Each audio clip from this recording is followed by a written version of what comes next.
Hello बच्चों, आज हम करने जा रहे हैं क्लास 7th का chapter 7 that is weather climate and adaptation of animals to climate. तो बच्चों आज हम स्टार्ट करने जा रहे हैं फ्रॉम क्लाइमेट एंड अडेप्टेशन। तो बच्चों this is the part 6 of this chapter. Let's start with the topic climate and adaptation. Climate has a profound effect on all living organisms. जैसा कि हमने पढ़ा है कि क्लाइमेट का किसी भी इंडिविजुअल पर एक लंबा और गहरा असर पड़ता है। Animals are adapted to survive in the condition in which they live. जहाँ भी कोई भी एनिमल रहता है वो उसे वहाँ की जो नेचुरल कंडीशन है उसके अकॉर्डिंग ढलना पड़ता है। Animals living in very cold and hot climate must possess special features to protect themselves against the extreme cold और heat.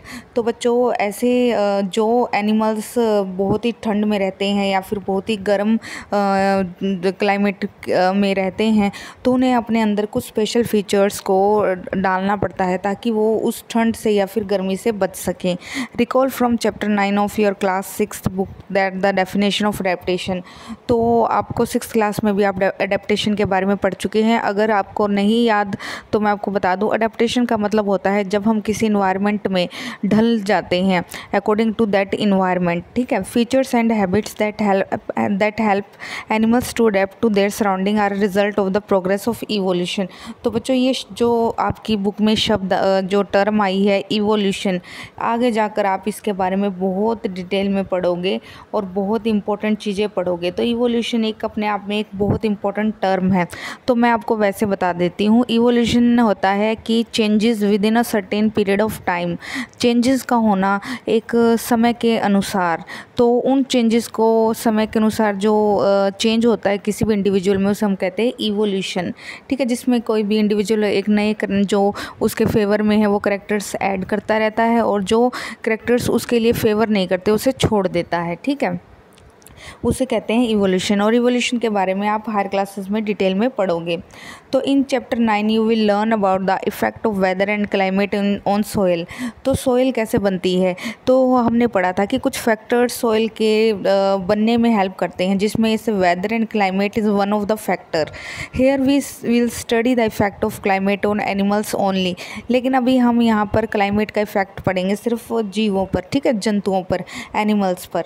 In class 6 you have read about adaptation of animals to certain habitats. As example of adaptation of animals to climatic condition we discuss only animals living in polar region and tropical rainforests। तो बच्चों आपने 6th class में पढ़ा भी था कि जो animals हैं, हैबिटेट होता है कि जहाँ पर भी कोई जीव रहता है या जंतु रहता है उसके आसपास के वातावरण को हैबिटेट कहा जाता है। तो हमने बहुत सारे अभी भी एग्जाम्पल पढ़ने हैं जिसमें हमने पढ़ना है कि जंतुओं ने अपने आप को कैसे ढाल लिया अकॉर्डिंग टू देयर इन्वायरमेंट। तो जैसे क्लाइमेटिक कंडीशन तो आप पढ़ चुके हो। क्लाइमेट एक लॉन्ग टर्म प्रोसेस है जो मतलब उस एरिया में अगर ठंडा है तो फॉर एग्जांपल पोलर रीजन जहाँ पर हमेशा बर्फ़ रहती है साल के 12 महीने, वो चेंज नहीं होता। तो ऐसी एक्सट्रीम कंडीशंस में जो जंतु रहते हैं उन्होंने अपने अंदर नए करैक्टर ऐड कर लिए हैं। तो हमने जो जनरली उन्हीं के स्पीशीज़ में देखने को नहीं मिलते, वो ऐसे जंतुओं में ही मिलते हैं जो उस एरिया में रहते हैं। तो हमने उन जंतुओं को कैसे उन्होंने नए करैक्टर ऐड किए अकॉर्डिंग टू दैट रीजन, तो उसके बारे में डिटेल में पढ़ना है। तो बेसिकली हम यहाँ पर सिर्फ 2 क्लाइमेटिक कंडीशन पढ़ेंगे, एक तो पोलर रीजन के अंदर और एक हम पढ़ेंगे ट्रॉपिकल रेन फॉरेस्ट के अंदर। तो पहली बात बच्चों कि ये पोलर रीजन और ट्रॉपिकल रेन फॉरेस्ट मिलते कहाँ हैं, इसका मतलब क्या है। As the name suggest the polar region are situated near the poles, north pole and south पोल।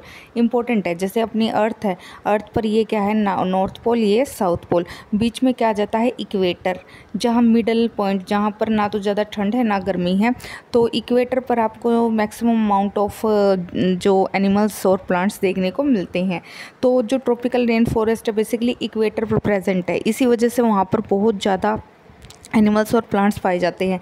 जबकि नॉर्थ एंड साउथ है ये हमारी एक्सट्रीम बिल्कुल टॉप पर प्रेजेंट है। तो इस वहाँ यहाँ पर जो क्लाइमेटिक कंडीशन है वो अलग है।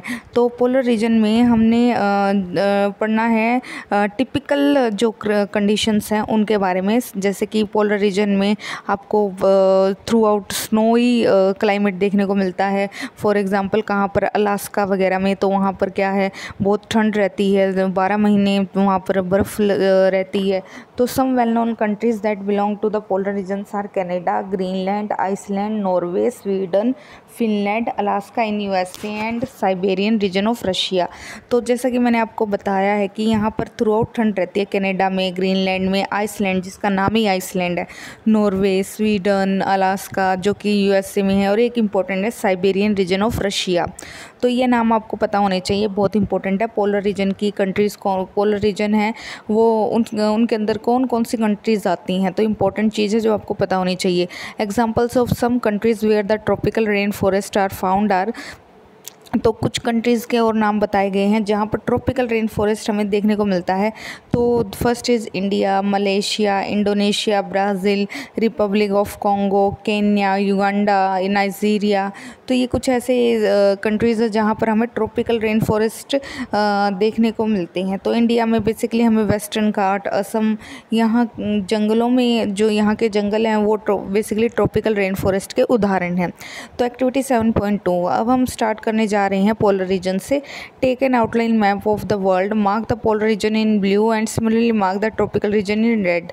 तो बच्चों ये है एक्टिविटी आपके घर के लिए है। आपको एक मैप लेना है, जितने भी यहाँ पर कंट्रीज़ बताए गए हैं जो polar region as well as हमारे ट्रॉपिकल रेन फॉरेस्ट को रिप्रेजेंट कर रहे हैं, उनको आपने मैप में फिल करना है कि मैप में वो कहाँ पर लोकेटेड है। इस तरह से आपको नॉर्थ साउथ इक्वेटर का पता लग जाएगा, ठीक है।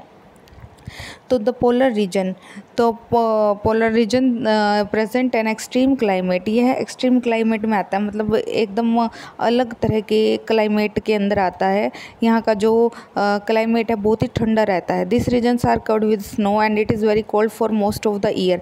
जैसा कि मैं आपको पहले बता चुकी हूँ, यहाँ पर साल के 12 महीने बर्फ़ रहती है। For 6 month the sun does not set at the poles while for the other 6 month the sun does not rise.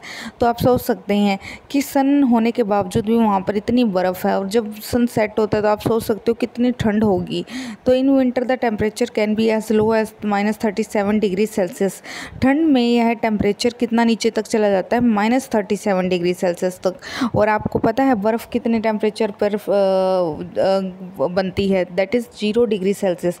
अब यहाँ पर देखो माइनस, जीरो से भी कहाँ चला गया, माइनस में। तो आप सोच सकते हैं कि टेम्परेचर कितना ज़्यादा होगा। अब हम बात करते हैं कि animals living there have adapted to this severe condition. Severe होती है बहुत ही क्रिटिकल और बहुत ही मतलब ड्रास्टिक कंडीशन। तो let us see how they are adapted by considering penguin. तो पोलर रीजन के कुछ करेक्टरिस्टिक्स पॉइंट्स पढ़े हमने कि क्या कितना टेम्परेचर होता है, कैसा क्लाइमेट होता है। अब हमने दो जो एनिमल्स के एग्जांपल से पढ़ना है अबाउट द एडेप्टेशन, कैसे ये एनिमल इतने क्रिटिकल कंडीशन में भी रह पाते हैं। तो polar bear have white fur so that they are not easily visible in the snowy white background. तो बियर तो आपने देखा है, बियर कौन कौन से होते हैं बच्चों, बियर बोलते हैं भालू को, और हम जंगलों में बेसिकली काले रंग के भालू को देखते हैं, उसके जो ऊपर फर होती है वो काले रंग की होती है। लेकिन जो पोलर बियर होते हैं वो वाइट फर होती है उनके ऊपर। क्यों? क्योंकि ताकि उनको ना तो शिकारी देख सके, और जिनको इन्होंने शिकार बनाना है मतलब खाने के लिए, वो भी उनको देख ना सके, और यह इजी से वहाँ उनको सर्वाइव करने में हेल्प करती है। It protect them from the their predators. Predators होते हैं शिकारी, कि उन्हें प्रीडेटर्स से बचाते ही है अगर उनका सफ़ेद रंग होगा तो। It also helps them in catching there pray, और यह उन्हें प्रे होता है शिकार, यह उन्हें शिकार पकड़ने में भी हेल्प करता है। To protect them from extreme cold they have two thick layer of fur. तो इम्पोर्टेंट पॉइंट है, करेक्टरिस्टिक पॉइंट। तो अपने आप को ठंड से बचाने के लिए उनके पास क्या है, 2 लेयर्स हैं फर की, ठीक है। तो इस तरह से उनकी जो ऊपर की लेयर है उन्हें ठंड से बचाती है। They also have layer of fat under the skin. तो इम्पोर्टेंट है बच्चों, जो स्किन है ऊपर तो क्या है, फर है, फर के नीचे, स्किन के नीचे भी आपको एक मोटी फैट की परत दिखाई देगी। जो फैट आप पढ़ भी चुके हो, फैट क्या होता है, चर्बी। तो ये चर्बी उनको क्या करती है, ठंड से बचाने में हेल्प करती है।